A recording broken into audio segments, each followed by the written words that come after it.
Uma boa noite. Nós estamos no item 11, perturbações sexuais, trabalhando o capítulo 7, problemas sexuais do homem integral, o capítulo 3, sexolatria, e o capítulo 6, início e conflitos do cotidiano, do livro O Despertar do Espírito.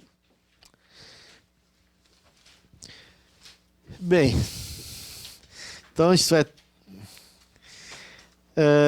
gente vai buscar pensar um pouquinho, refletirmos sobre essa questão tão delicada e importante que envolve a sexualidade e seus conflitos. Do que vocês perceberam da leitura da Joana, né? Se a gente for pensar assim, quais são a gênese dos conflitos sexuais e por onde permeio esses conflitos. Se tiver alguma ideia clara a partir da leitura dela, o que pareceu para vocês em relação a essa temática? Acho que tem bastante material ali sobre isso, né? Mas que pareceu um pouco mais, uma ênfase maior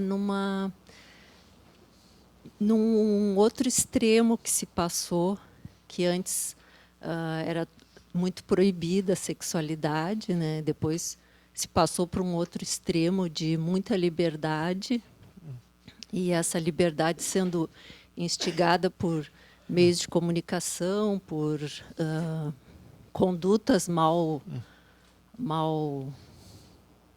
decididas, né?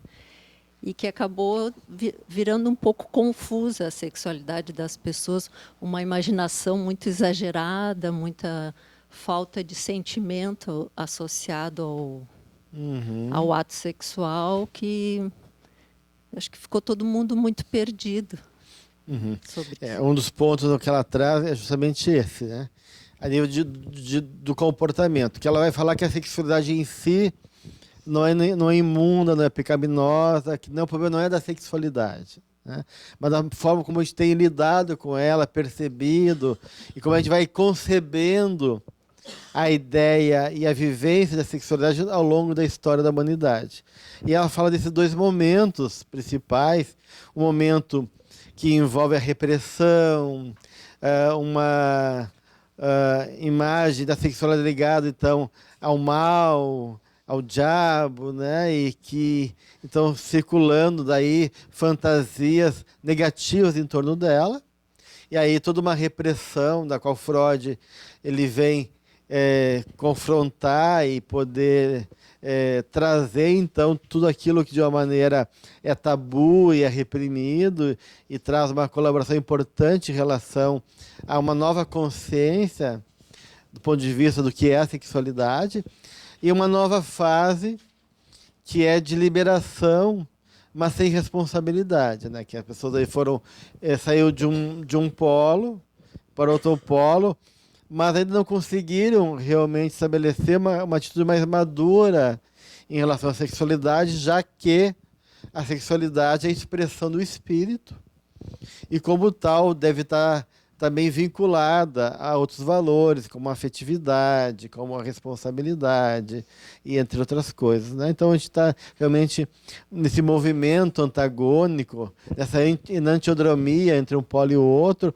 mas sem realmente ainda estabelecer uma relação saudável e com todo o potencial e recurso que a sexualidade pode nos dar, tanto do ponto de vista da criatividade geradora de uma nova forma física, como do alimento espiritual e da criatividade no nível espiritual, nessa troca que envolve essas energias do espírito através da sexualidade. Posso só aproveitar e te perguntar sobre esse ponto, já que eu não vi ela mencionar. Se ela acha que é natural que, depois de experimentados esses dois polos, que vá tendendo a um equilíbrio, porque parece natural que, depois de uma grande repressão, que tem um extravasamento meio exagerado, né? Ela fala que é que nem prender um cachorro por muito tempo, e quando solta a coleira, ele não sabe o que fazer, fica correndo tudo que é lado até cansar. Então ela coloca que o fato de liberar e viver de maneira não repressora não satisfaz. E essa não satisfação, com certeza, vai levar a gente numa exaustão e num certo frustração em relação à vivência sexual. E com isso, com o tempo, tende a gente repensar novamente. Mas ela fala que é uma pena a gente ter que fazer esse caminho ainda muito inconsciente, muito pelo impulso, não de um trabalho onde essa energia sexual pode ser aproveitada, direcionada, expressada com outros elementos ligados às necessidades da alma, como é a própria afetividade, né? Mas ela coloca assim, né? Nem a abstinência imposta, né? Quer dizer, porque ela entende que nós somos ainda muito carentes emocionalmente, muito necessitados desse alimento afetivo e que a sexualidade cumpre uma finalidade aí de harmonizar, de desestressar, de gerar equilíbrio psicológico. Então, nem todo mundo pode ficar numa abstinência, né, num celibato imposto de maneira violenta também. Isso também é uma forma de violência. Mas também, ela diz, não também ao total descaso com a responsabilidade e um processo de uma vivência, né, compulsiva, sem critério nenhum. Então ela fala da importância de a gente poder realmente assumir como um aspecto da nossa vida, como outros todos, né, e ter uma condições de avaliar isso de uma maneira consciente, de uma maneira honesta e responsável. Qual é o livro? No Homem Integral. Homem Integral, sim. Ela diz assim, ó, no homem, passe ao uso que nem sempre obedece à finalidade precípua da perpetuação das formas. Isso aqui, ó, me deu uma sensação que o sexo, a finalidade é só a perpetuação das formas. Nesse parágrafo, me deu essa sensação aqui, como se fosse... Não, ela está partindo desse pressuposto, justamente. Já que nós, no nível humano, a sexualidade não obedece apenas à finalidade das formas, ele acaba criando um campo maior de possibilidades que gera conflito e confusão.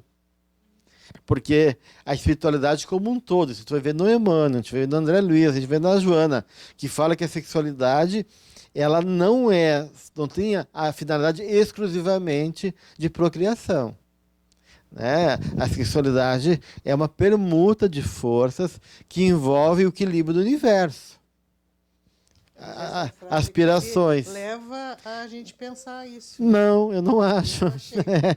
Eu não achei. Eu acho que está começando exatamente disso. Ó. No homem, na medida que a gente não usa só a sexualidade para fins procriativos, a gente começa um caminho que naturalmente acaba sendo de confusão, porque a gente está lidando de uma outras possibilidades com a sexualidade. Mas não é que seja só para isso, não parte que seja só para isso. Justamente por não ser só isso, é que a gente acaba psicologizando e criando conflitos e confusões, porque é um campo aonde interage, né, e vários condicionamentos, necessidades, experimentando isso de maneira aí confusa, conflituosa, exagerada, e assim por diante, né? Porque tudo que é algo novo, que a gente começa a criar espaço na nossa vida de maneira a ampliar aquela realidade que não é só instintiva, a gente vai poder, de alguma maneira, interagir, projetar, deslocar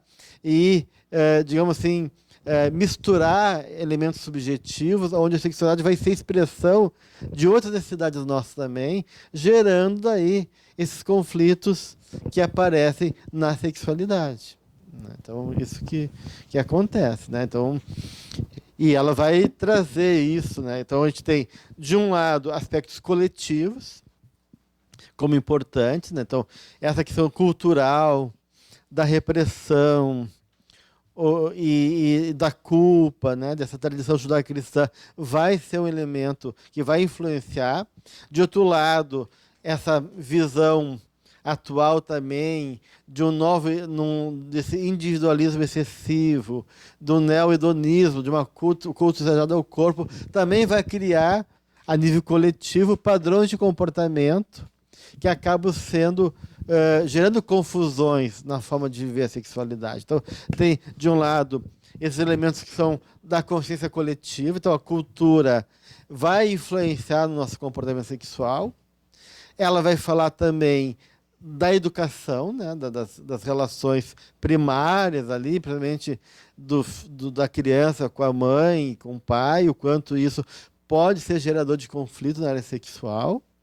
E também dos aspectos ligado a outras vidas, né, a padrões e tendências que temos de outras vidas, através de uma série de condicionamentos, onde, de um lado, tem a própria experiência sexual, porque eu posso viciar o meu centro genésico, né, quer dizer, de uma maneira, e criar uma atmosfera emocional presa a isso. Então, eu venho de várias vidas estimulando e buscando prazeres de cunho sexual, e isso me faz ficar condicionado e predisposto a encontrar só esse tipo de gratificação, e essa região genital a nível perispiritual acaba sendo hiperestimulada, né?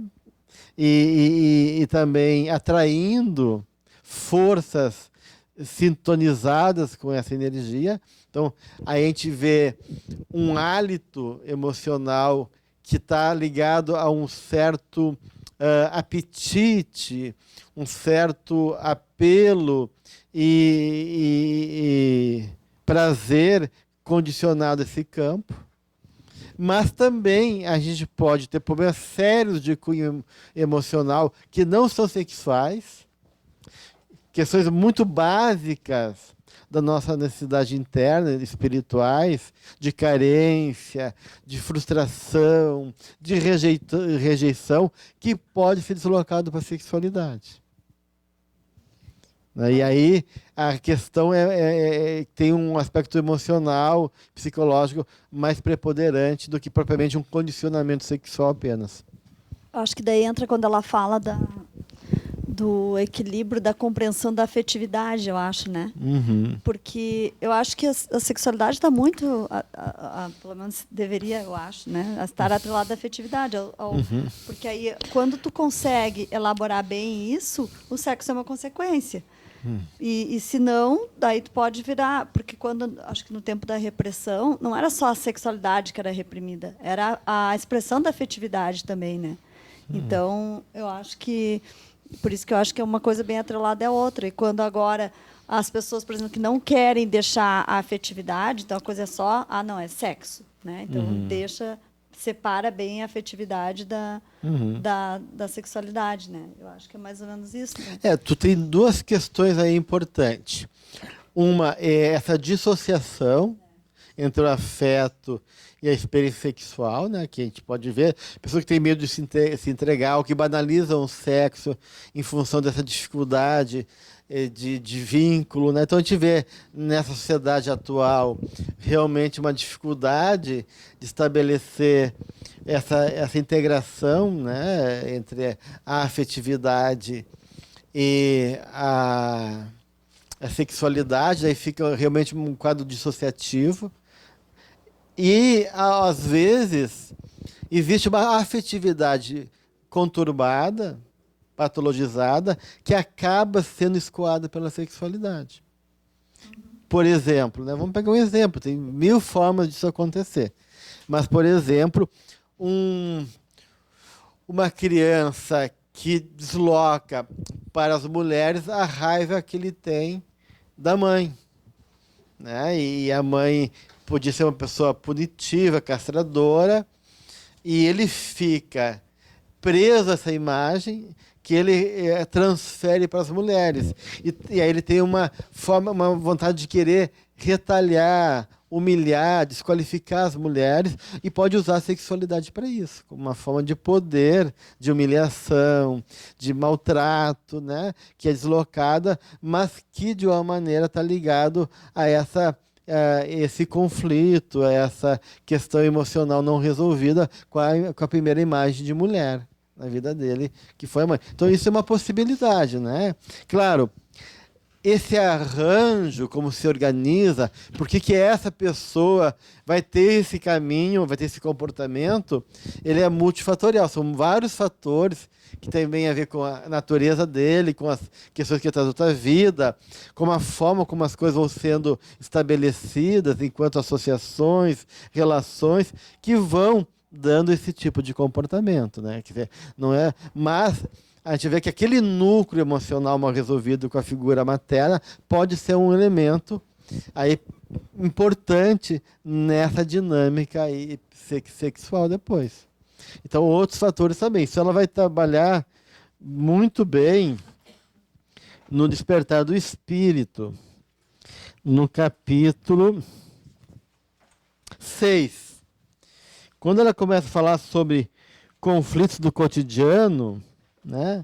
Então ela pega tanto questões atuais que acabam sendo tendo consequências no comportamento da nossa sociedade e que vai se manifestar na sexualidade, como questões também de ordem de educação da família.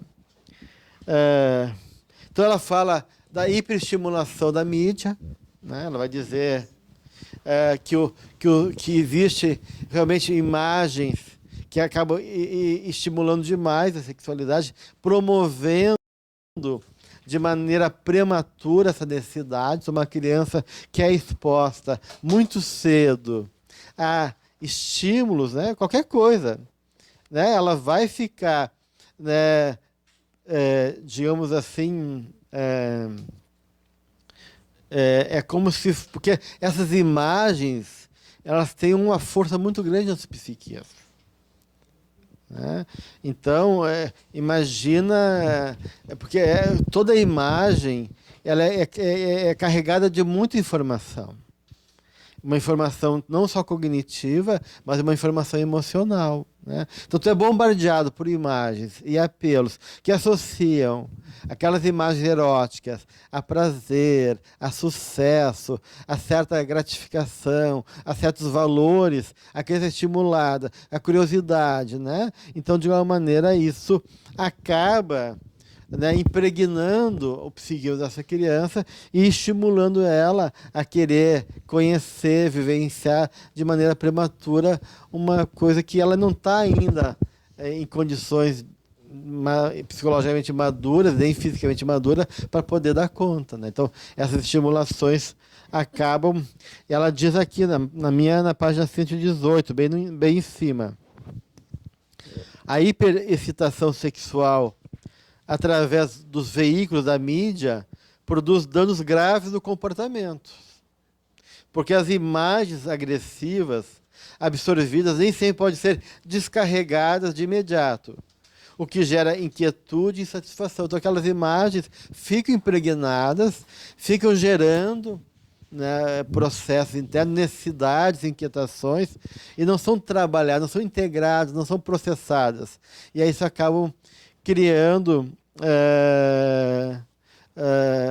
estímulos e movimentos que vão ao encontro dessas perturbações de comportamento. Ela fala também de uma hiperestimulação muito grande na sociedade atual. Fala que a gente está sempre numa adrenalina a mil, né? Atividade física, muitas tarefas, muitos compromissos, e aí, de um lado, o que acontece? Né? De um lado, essa hiperatividade acostuma a gente a sempre buscar estímulo. Então, ela coloca assim que a gente precisa de cultivar a alma, e esse cultivo da alma requer vida interior, e vida interior requer silêncio, Só que a gente não consegue ficar em silêncio. Porque a gente é tão estimulado a fazer coisas, está estimulado, que quando a gente fica em silêncio e sozinho, a gente fica, não suporta. Né? Então a gente acaba daí buscando também nas relações e nos contatos físicos, sexuais, uma compensação, essa incapacidade de ficar conosco. Né? E poder nutrir e cultivar essa vida interior. De outro lado também, ela fala que essa hiperestimulação acaba também frustrando o indivíduo. Né? Porque estimula, a gente produz, e muitas vezes o que a gente ganha é uma exaustão e pouca satisfação.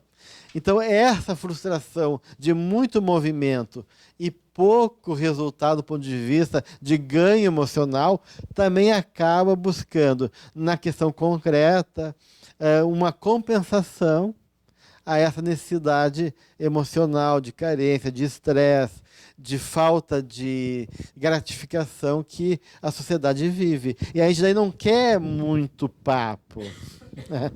Não, já estou cansado, né? Eu quero me gratificar. Essa história de vamos jantar, vamos conversar, vamos ver a lua cheia, o eclipse solar. Não me vem com essa história. O que eu quero é, porque eu estou tão cansado de dar para a vida, eu estou me sentindo tão escasso que eu estou naquela fome de, né, poder me gratificar sem muito esforço. E aí as relações acabam ficando nesse lugar também.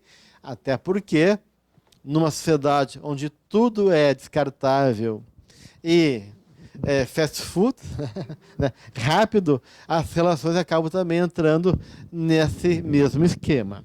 Então, são questões que ela vai trazer. Bem, isso é um ponto da história, né? Que uma outra coisa também que ela diz é que tudo isso gera uma perda de contato com o corpo. Com o self também. Né? Então, o que acontece? A gente não sabe ler o nosso corpo. São duas coisas que são consequências dessa perda de conexão com o corpo e com o self. A gente não consegue lidar com a necessidade corporal e não consegue ler essa necessidade. De outro lado, na medida que a gente impede contato com o self, além de não ler a necessidade corporal e discrimina, nossos impulsos acabam sendo não elaborados. Né? Então, o que a gente vê de sintoma hoje em dia, do ponto de vista da sociedade moderna, é que hoje em dia o que existe são descargas pulsionais. E isso não está na ordem do subjetivo, de emocional, da elaboração psicológica dos impulsos. Porque a gente como espírito, a gente nunca se afasta da natureza. Né? E essa natureza instintiva, a Joana vai falar que vai ser as emoções que vão dar colorida à nossa vida. Mas o que acontece? Quando o espírito reencarna, ele passa por todo um processo de revisitar todo a sua caminhada evolutiva. O André Luiz fala que quando a gente reencarna, na nossa gestação, a gente repassa todo o processo filogenético. Desde lá, num nível bem primário, até a gente passar por todas as fases, né? Girino, né? Toda a questão, depois reptilíneo, até chegar a uma mamífera, chegar no nominal e chegar ao nível de consciência que a gente estagia. Então, a gente repassa tudo isso. E quando a gente repassa tudo isso, essas forças da natureza vão sendo equilibradas e condicionadas pelo espírito. Né? Até chegar na capacidade e na condição que a gente está. Então a gente tem que fazer um trabalho que Jung chama de psiquificação do instinto. O instinto é uma força. Quando ele se expressa como comportamento, o que se espera? Que ele tenha sido elaborado por nós. Porque já temos um vaso uma condição de processar que a gente não é mais natureza, a gente também é espírito, ou seja, cultura. E como cultura, como conhecimento, como sentimento, a gente vai aprendendo a poder processar esses impulsos. Só que o que a gente vê do ponto de vista de sintoma, que isso não tem ocorrido no ser humano. Então a gente fala que são doenças de descargas pulsionais. A descarga vem rápida, vem pura, como se não tivesse um ego para mediar, para simbolizar, para elaborar esses impulsos. E aí a gente não controla os impulsos, vem como descarga. Então, de uma maneira, isso acaba nos conectando com esses atavios do passado, como se fosse um movimento regressivo, onde esses aspectos que já conseguimos elaborar se perdem, e aí a natureza vem de uma maneira muito, né, crua. E a gente é tomado daí. É aquilo que na psicologia o Riemann chama da volta para os titãs. Na medida que os deuses foram embora, os deuses gregos foram, né, esquecidos, e os deuses gregos são os arquétipos, à medida que não tem mais regras arquetípicas, não tem estruturas que ajudam a gente a conter os impulsos, os titãs, que são antes dos deuses, que governavam o universo, que são forças da natureza, voltam no lugar dos deuses. Então isso quer dizer que a gente perdeu a noção do limite. Os titãs não têm limite. São coisas grandiosas, sem limite, desproporcionais, e isso vai se refletir no nosso comportamento. De ter esses comportamentos que são desmedidos, inconsequentes, e da pulsão sem elaboração. Vem uma descarga pulsional sem um processo de elaboração, né? Bem, então tudo isso faz parte da nossa dinâmica atual, em função do quadro, do cenário mundial que a gente vive, né? Então, isso é um outro ponto. Outro aspecto.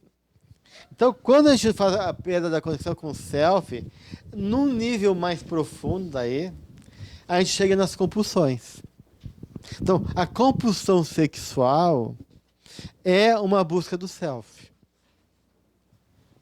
Então tem uma falha ali muito grande no centro do nosso ser, na conexão com a nossa alma, na referência básica da vida, que é o self, né? na minha condição primária e básica, essencial do meu existir, que eu acabo ficando refém dessa necessidade brutal que se torna compulsiva, que é projetado na sexualidade.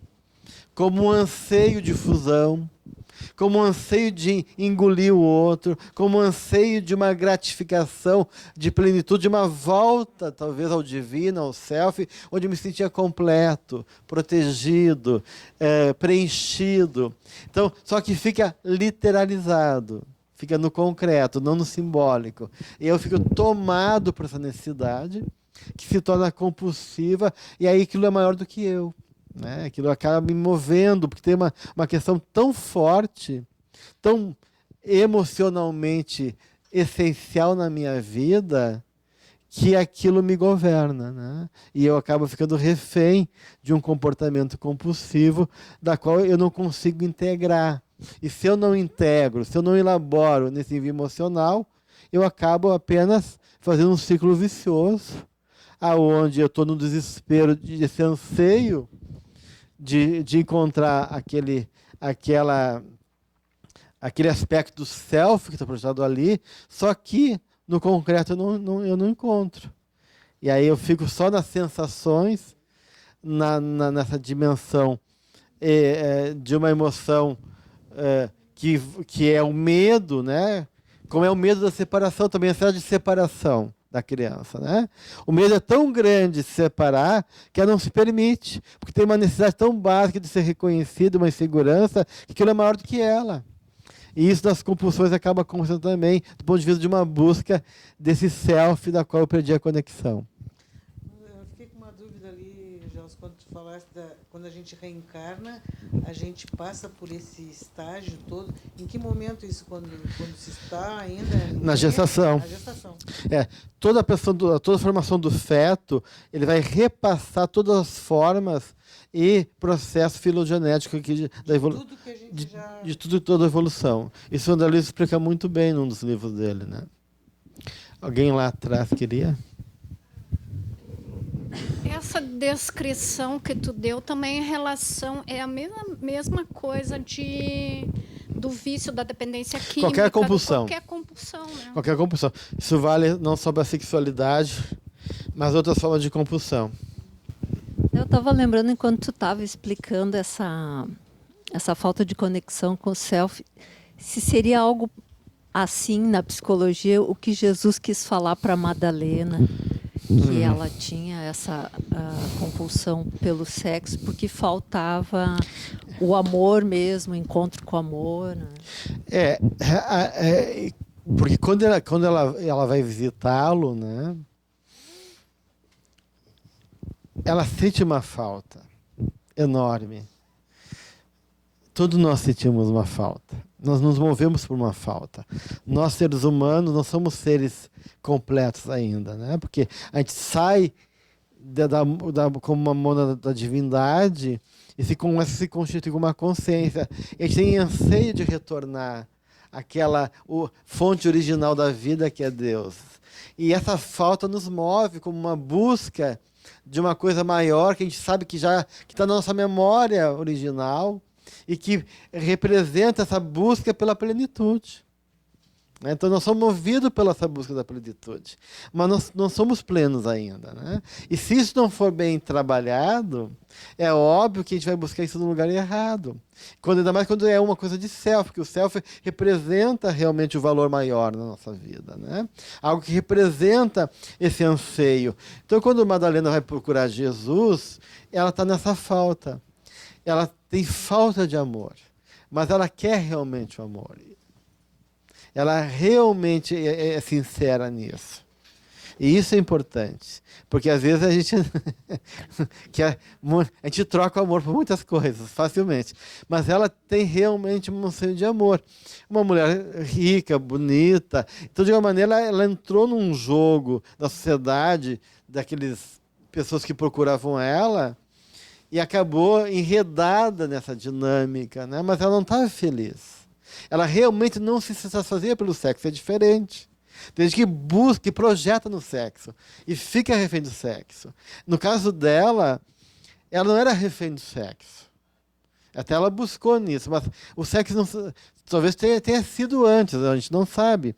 Mas ali naquele momento, aquilo não satisfazia mais ela. Aquilo frustrava ela, aquilo era um grande esforço agora manter vínculo sexual com aquelas figuras que buscavam o contato com ela. E ela vai buscar Jesus. Né? E é um diálogo lindo na Boa Nova, né? Nesse encontro dela com Jesus. Eu acho uma das passagens mais belas da Boa Nova, onde ele explica então para ela o que é o amor. Né? Que ela tem sede de amor. Né? E aí realmente ele aponta um caminho para ela, para poder realmente preencher essa necessidade interna dela. Né? Então, claro, aí a gente vê, de alguma maneira, que muitas vezes a ideia de amor é mal construída. E se a ideia de amor é mal construída, a forma de buscar e de viver esse amor também vai ser mal compreendido. Naquele filme Human, tem o testemunho de um afro-americano que foi preso porque matou a esposa e a filha, se não me engano. Não sei se... porque tem o... Isso, né? Tem o filme, que é 1 hora e pouco, e depois tem vários pequenos filmes que estão fora do filme completo, que são testemunho de pessoas em relação à vida, às situações que elas vivem, na guerra, na pobreza. E ele é um jovem americano que está preso, e ele fala do horror que é a prisão, da falta de amor que é a prisão e da forma como ele viveu o amor. Então ele dizia, o meu pai era muito violento, muito agressivo. E todo o afeto que vinha dele vinha em forma de agressão, como se fosse amor. Então o pai dele dizia, eu estou te batendo porque eu te gosto. Porque, né? Então eu fui aprendendo que amor é ser violento, que amor é subjugar uma pessoa. E eu não sabia dar amor para minha esposa. E isso levou que ele assassinou a esposa. Eu estou preso por causa disso. Porque eu constrangi ela à violência, porque na minha cabeça o afeto estava ligado à tortura, à humilhação, à violência, né? E aí ele fala que ele começou a aprender o que é amor pela mãe dela. Porque a mãe dela começou acolheu ele, começou a visitar ele na prisão e apostou nele. Perdoou ele e não abriu mão dele. E ele foi fazendo todo um trabalho de resgate. Oi? Eu não me lembro bem os detalhes, não sei se a filha também, mas acho que foram 2 pessoas. Com certeza a mulher dele, né, ele matou, e a mãe dela, né, a sogra dele, então acolheu ele, mas não lembro se a filha também foi assassinada. Tem que olhar lá de novo, né? Mas vale a pena ver esse filme, é um relato bem sensível e interessante de como o afeto fica distorcido e fica patologizado, né, de uma maneira tal. E muitas vezes a forma de expressar isso sexualmente acaba sendo também perverso, destrutivo e completamente desfavorável.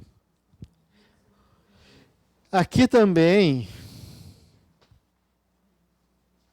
então ela fala que essa perda do self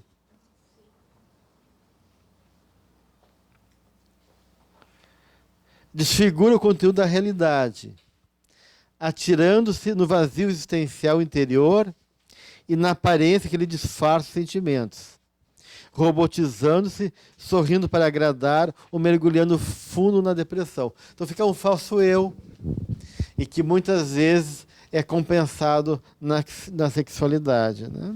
E aí ela fala que esse resultado de dissociação do corpo e do ego, na perturbação dos sentidos, de forma generalizada, com outros fatores, tornam-se responsáveis por uma série de dificuldades, né, que acabam sendo também incorporados na forma como ele viveu na infância, as dificuldades emocionais. Então, ele fala que os abusos na infância acabam daí ficando registrados no inconsciente, né, e isso gera uma série de transtornos emocionais e sexuais.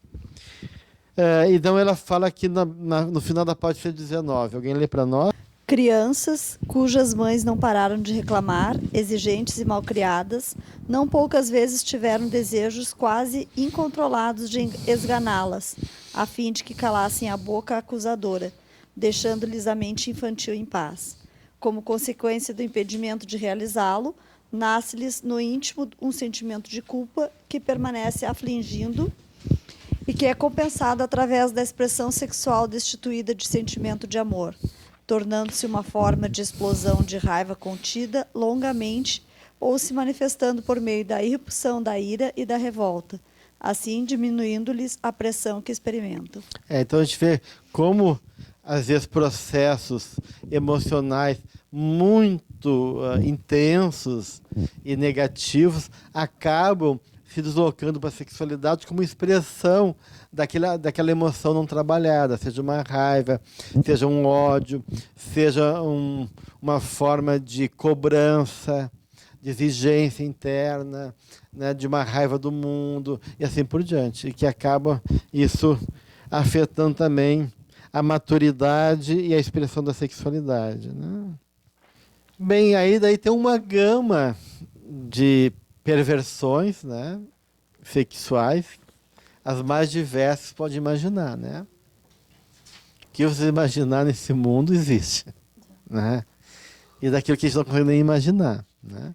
Tem algumas mais comuns, que é classificado no DSM e no CID, né, como nas parafilias atípicas, né, que são formas de fetiches e perversões sexuais, né, desde que a pessoa tem necessidade de urinar em cima dela, defecar em cima dela, ou de certos tipos de comportamentos que a pessoa só se excita sexualmente se tiver aquele tipo de comportamento. Ou seja, a sexualidade, porque como a ereção e a excitação sexual, ela é despertada através de imagem dessa ânima, né, desse aspecto emocional que nos dá essa categoria de prazer, né, e aí de uma maneira a gente fica excitado. Tem pessoas que ficam presos e depende, para se gratificar sexualmente, de rituais, né, e condicionamentos perversos, né? Isso pode acontecer. Quando fala sobre esse problema sexual, eu sempre me lembro que o sexo está vinculado à concepção. E através da história da humanidade, eu fico perguntando, será que as pessoas se reproduziram assim à medida que faziam sexo, sem nenhum controle? Eu acho complicado isso, sabe? Que tenha uma relação entre sexo e procriação. Não é possível procriar tanto. Tem problema? Olha, até pouco tempo a gente vê casais com 15, né, filhos, e não procriam mais, porque não tem tempo, né? Tem o tempo da gestação, porque, né? Então, não é uma questão de querer ou não, mas estou dizendo que isso é de uma maneira, uma marca de um Prostitutas, por exemplo, elas deviam ser pessoas que estavam fazendo abortos repetidos. Mas tu sabe que existe algumas mulheres que criam uma defesa ao espermatozoide, né, de poder receber vários tipos de energias e espermas diferentes. Tem mulheres que vão criando no próprio corpo, né, processos de defesa e não engravidam também por um processo de... Né, e claro, elas também se cuidam, tem uma série de coisas, né? Agora, porque o problema, a questão dela, ela depende do serviço sexual, então a gravidez aí acaba atrapalhando, né? Mas, sim... de trabalho. Mas sim, de uma maneira, a gente vem dessa base instintiva da vida, que é comer, procriar, né? E isso depois vai passando por um processo de, como falou, de aculturação, né, Johnny? Né? E isso acaba tendo outras finalidades, né? Então, a vida não é... Então, eu acho que o sexo não deixa de ser a brincadeira do adulto, né? A gente precisa brincar um pouquinho, né? Coisa lúdica, né? Então, não é só para procriar, né? É o momento que a gente tem para se soltar, para expressar a nossa natureza, para poder aliviar tensões dessa permuta e alimento espiritual também, que é muito importante. Agora, cada um tem suas necessidades, né? Vai de um jeito ou de outro. Alguns, né? Alguns são mais realmente físicos, né? Que precisam. Tem homens que realmente vê a sexualidade como uma descarga pulsional, então se eles chegaram do trabalho cansados, eles querem ter relações. Chegaram frustrados, querem ter relações. Chegaram emburrados, querem ter relações.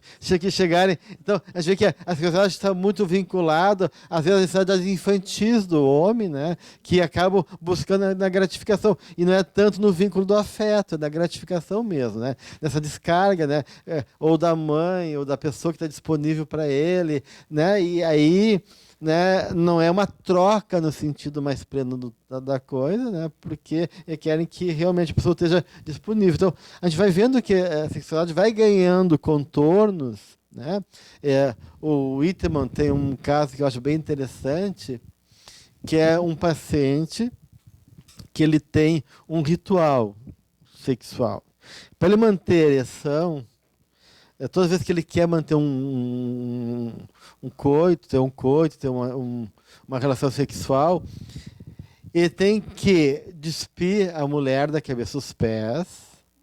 A mulher não pode falar, não pode se expressar, tem que ficar quieta, serena, receptiva, nem de mais nem de menos, tipo o estado Mona Lisa, assim, com aquela cara, né? E aí ele vai despindo ela e depois ele tem que beijar ela dos pés à cabeça. Só depois que ele fez todo esse ritual, ele consegue manter a ereção. Se acontecer alguma coisa nesse meio tempo, né, ela espirrar, né, ou a campainha tocar, qualquer coisa que interfira nesse ritual, ele não consegue manter a ereção. Né? E aí ele tem um sonho que é interessante, né, contar como essas coisas são interessantes para o jeito psicológico. Ele tem um sonho que diz o seguinte: ele vê um ambiente escuro e ele vê uma espada, uma faca, na verdade, em forma de foice. Então, sim, né? E uma voz dizendo para ele: essa é a faca que matou Siegfried e pode matá-lo também. Esse é o sonho, né? E ele acorda meio que assustado com esse sonho. Siegfried é o herói da luz, é da mitologia alemã, tem toda uma história aí. Ele é um cara avesso aos sentimentos, né? Ele é morto pela sua noiva, Brunhilde. Então tem uma história trágica, né? E aí tem essa voz que diz o seguinte: olha, essa espada é a faca que matou Siegfried e pode matá-lo também. Então isso é um dado bem interessante. Isso mostra que a dinâmica interna dele, o movimento dele é de conflito e não estava brincadeira. É uma força destrutiva. Porque ele promete que pode chegar a matá-lo. Então, não é algo tão simples assim, né? Ele é uma pessoa com muita dificuldade de sentimentos, de vincular os sentimentos. Pessoa que quer controlar a vida pela força do ego, pela vontade. Um cara que quer ser proativo e acha que tem que ser forte na vida, tal. Então, é um cara muito controlador, quer dominar as coisas muito por essa força egóica, né? E aí tem esse sintoma. Então, o que a gente pode entender, né, sobre logo da sexualidade? Então, é como se o sonho e o sintoma tivesse mostrando para ele um caminho e, ao mesmo tempo, revelando a sua tragédia, a sua dificuldade, o seu equívoco, né? Então, a gente sabe que essa faca tem forma de meia-lua, né? Então, é uma faca que está ligada ao mundo feminino. Né? Então, a meia-lua aí é a lua crescente, que é a lua de Ártemis. A lua de Ártemis é a lua do feminino ainda em gestação. Ártemis é a deusa que pede para Zeus de não crescer mais de 9 anos de idade. Então, é a deusa que sempre fica menina.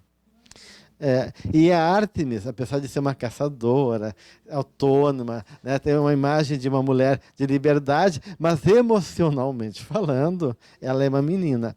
E claro, Ártemis, na religião grega, ela justamente regia essa fase da meninice, né, da menina virgem, porque ela é a deusa do mundo virgem, da natureza virgem. E é Deus que não deixa que o mundo da civilização invada o mundo da natureza, nem a natureza invada o mundo da civilização. Tem uma deusa que é uma deusa de limite, né? Tanto é que, quando a menina ficava na adolescência e começava a ser despertada para o casamento, havia uma brincadeira de Ártemis, de iniciação, que era um momento de transição da vida da meninice para a vida de mulher adulta. As mães, nas festas que haviam nas casas dos gregos, as mães escondiam as meninas, como se fosse a Ártemis querendo que a menina permanecesse na infância, né? Virgem, pura, intocável. E os rapazes, então, brincavam de achar as meninas, né?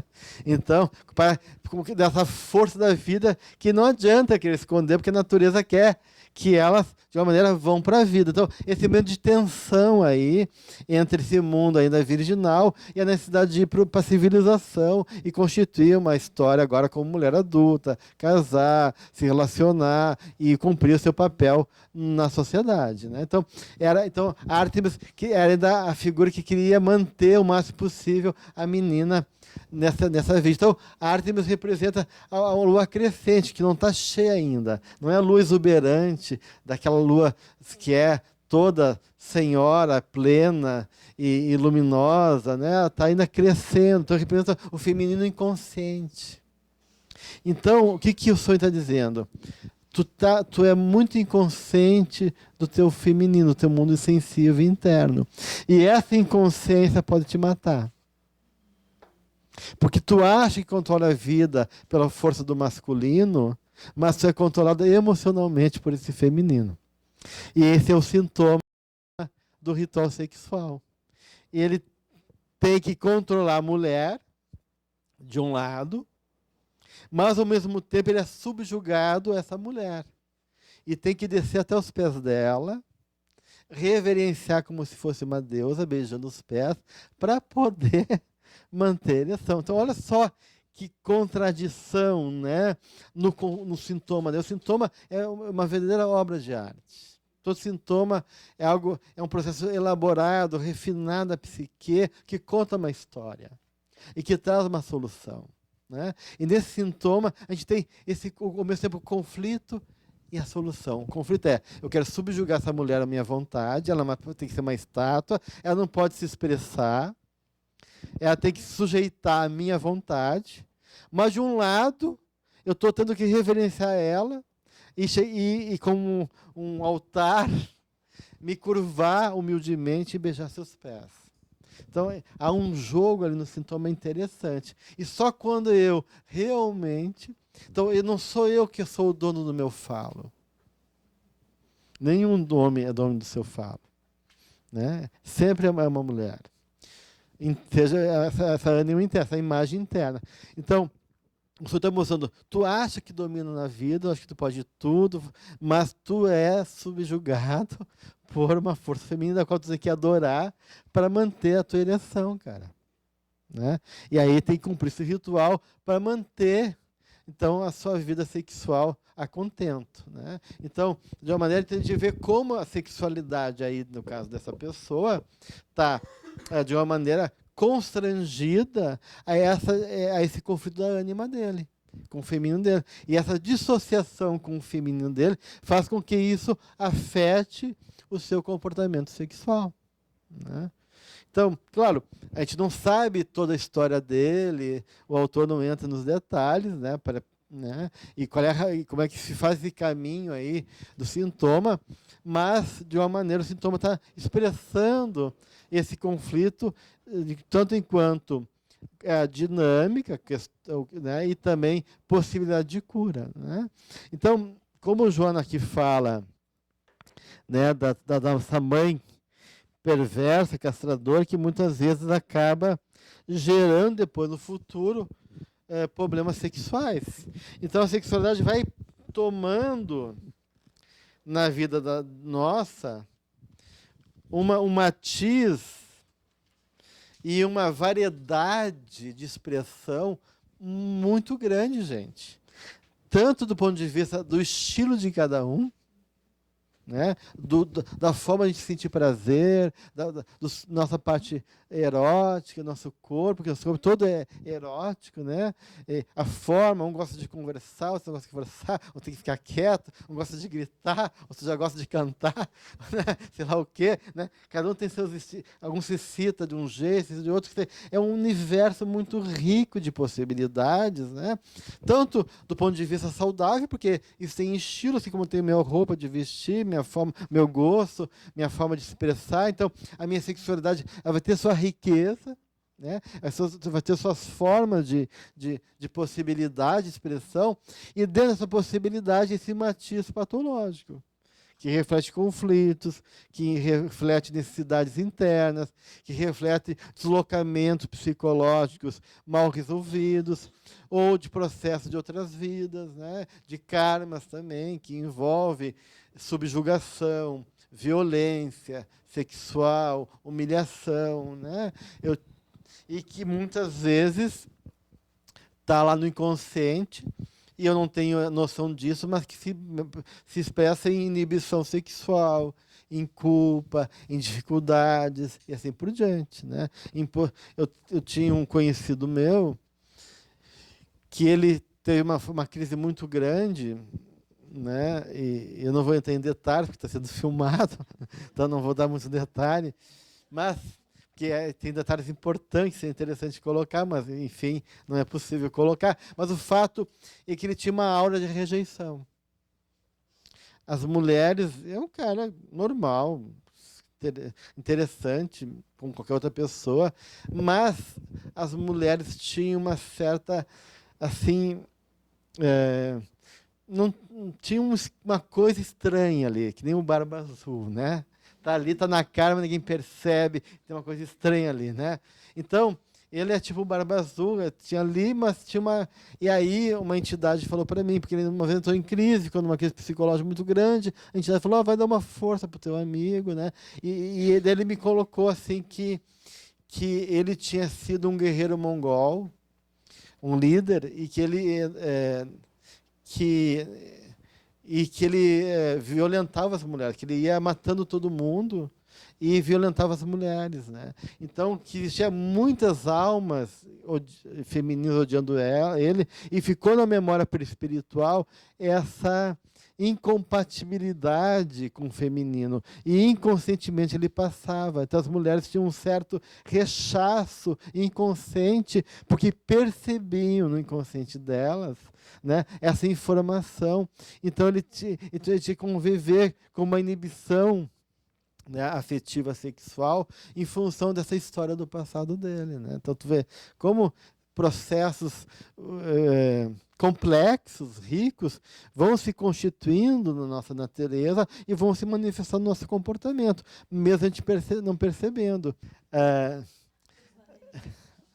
Então várias questões que aparentemente a gente não sabe explicar porquê, mas que também tem um eco desse passado que se mistura com a educação, com o contexto atual da sociedade, e vão dando essa complexidade tão rica, estranha, que envolve a nossa sexualidade, né? Então é importante a gente poder também, em relação a esse universo, estabelecer um diálogo conosco mesmo, né? Poder entender tanto esses aspectos mais emocionais, as fantasias e os comportamentos que estão ligados à nossa forma de expressar nossa sexualidade, né? E também essa labilidade da sexualidade, né? Já que o espírito não é nem homem e nem mulher, como se entende, né, no sentido estrito da palavra. O espírito ele é uma união de todas as polaridades, e dentro do gênero feminino e masculino tem entre o mais masculino e o mais feminino, há uma infinita possibilidade de matizes, né? Então, tudo isso também vai entrar na composição, tanto do gênero, né, do como a pessoa se sente na sua inclinação de gênero, como também na sua manifestação sexual. Essas coisas vão se misturar, elas não estão necessariamente vinculadas de maneira dogmática, né? Então, tu vai ter heterossexuais de tudo que é tipo de gênero, né? Heterossexuais femininos, mais masculinizados, homossexuais mais masculinizados, mais femininos, porque o gênero daí vai compor de maneira bastante diversificada na natureza de cada um também. A integração da ânima do ânimos vai possibilitar uma conexão com o seu masculino, com o seu feminino, né, inconsciente. Sim. E isso vai possibilitar não só uma expressão afetiva, mas a forma de a pessoa se conectar com a vida. Porque a ânima vai dar fé, vai dar confiança, E o ânimo vai dar uma consciência alargada da realidade, né? Uma visão mais profunda da vida. Então, ânimos, eles são os elementos, o psicopompo guia da alma, que vão nos conectar com a dimensão mais profunda da alma na busca do self. Então, o caminho do self para Jung passa pela ânima e pelo ânimo. Muito bem, gente. Então, hoje ficamos por aqui. E semana que vem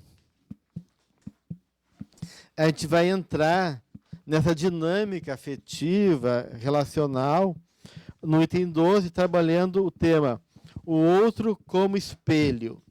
Considerações sobre projeção e transferência. Tá? Capítulo 20, Jesus e os inimigos, do livro Jesus Atualidade. Capítulo 12, julgamentos, do livro Jesus e Evangelho à luz da psicologia profunda. E o capítulo 2, o inconsciente coletivo e a gratidão, do livro Psicologia da Gratidão. Ok? Então, uma boa semana a todos. Até semana que vem.